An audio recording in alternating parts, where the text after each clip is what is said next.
¿Por qué estáis aquí? Porque el cabrón de Zapatero le está recortando las pensiones a los obreros. Ese pedazo de hijo de puta nos está robando 4 años de pensión. Nos roba 2 años más que tenemos que trabajar y 2 años menos que cobramos. Y los 2 años más que trabajamos no nos lo paga la pensión. 4 años que nos roba para su puta madre, para ir para los banqueros, que él le da el dinero a los banqueros y a nosotros nos roba la pensión.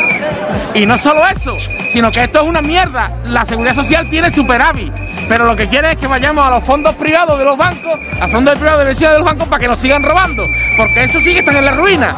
Los fondos privados de pensiones sí que están en la ruina, pero esto es una pantomima que hacen para seguir robándonos, para seguir esclavizándonos al servicio de los banqueros, al servicio de las grandes empresas multinacionales.